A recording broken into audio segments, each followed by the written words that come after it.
Di sini saya akan menjelaskan mengenai pengertian hakikat pendidikan dan juga batas-batas pendidikan. Berbicara tentang pendidikan, tentu kita semua tahu bahwa pendidikan mempunyai arti penting dalam kehidupan manusia. Pada hakikatnya, pendidikan adalah usaha sadar dan terencana untuk mewujudkan suasana belajar dan proses pembelajaran agar peserta didik secara aktif mengembangkan potensi dirinya. Dalam hal ini, untuk memiliki potensi spiritual keagamaan, pengendalian diri, kepribadian, kecerdasan, akhlak mulia, serta keterampilan yang diperlukan oleh dirinya, masyarakat, bangsa, dan negara. Dalam pengertian pendidikan, hakikat pendidikan ini juga tercantum dalam Undang-Undang Nomor 20 Tahun 2003. Jadi, pendidikan merupakan suatu upaya terencana yang dilakukan untuk mengembangkan potensi yang dimiliki oleh peserta didik. Dalam hakikat pendidikan adalah humanisasi, yaitu upaya untuk memanusiakan manusia itu sendiri. Kemudian itu, salah satu tokoh pendidikan bernama Johann Amor Comenius pada tahun 1592 sampai 1671 di abad ke-16 telah membangkitkan sebuah pendidikan, yaitu pendidikan sepanjang hayat, atau dikenal juga dengan sebagai pendidikan seumur hidup, atau dalam bahasa asing lifelong education, dan dikembangkan oleh salah satu ahli filsafat dan pendidikan dari Amerika Serikat pada tahun 1899 sampai 1992 oleh John Dewey, yang mencetuskan konsep pendidikan bahwa tujuan pendidikan adalah untuk membuat persiapan yang berguna di akhirat nanti. Arti pendidikan mempunyai beberapa pengertian yang dikemukakan oleh para ahli dunia dan para ahli Indonesia, seperti halnya yang dijelaskan menurut Charles F. Kneller bahwa pendidikan dalam arti luas adalah suatu tindakan atau pengalaman yang mempunyai pengaruh yang berhubungan dengan pertumbuhan dan perkembangan pikiran, watak, kemampuan fisik individu.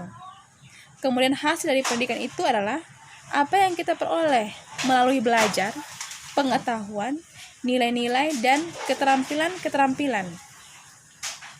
Ahli yang kedua yaitu John Dewey, bahwa pendidikan berarti rekonstruksi atau reorganisasi pengalaman yang menambah makna pengalaman dan kemampuan untuk mengarahkan pengalaman selanjutnya. Kemudian berikut ahli John S. Brabacher mengemukakan arti pendidikan adalah proses dalam mana potensi-potensi, kemampuan, kapasitas manusia yang mudah dipengaruhi oleh kebiasaan, disempurnakan dengan kebiasaan yang baik, dengan alat yang disusun dan mencapai tujuan yang ditetapkan.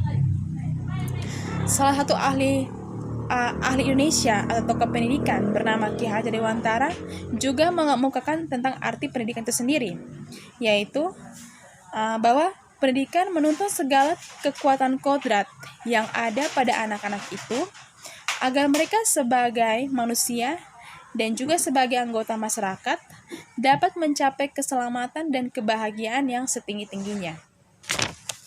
Dalam hakikat pendidikan juga memiliki unsur-unsur manfaat dan juga batas-batas.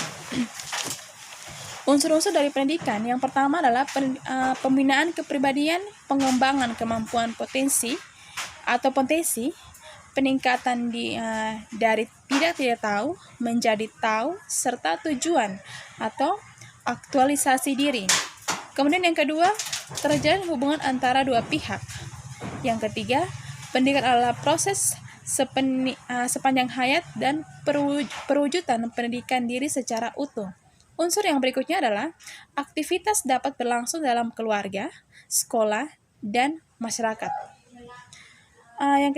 Yang kita lihat sekarang ini adalah manfaat dari pendidikan juga. Manfaat dari pendidikan sendiri adalah yang pertama, membentuk pribadi yang beriman dan bertakwa kepada Tuhan Yang Maha Esa, membentuk tenaga pembangunan yang ahli dan terampil, melestarikan nilai-nilai yang dijunjung tinggi oleh masyarakat, bangsa, dan negara, mengembangkan nilai-nilai baru, Dan berikutnya adalah jembatan masa lampau, masa kini, dan juga masa depan.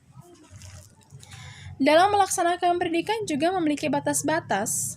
Batas yang pertama adalah batas pendidikan pada peserta didik. Batas yang kedua adalah batas pada pendidik.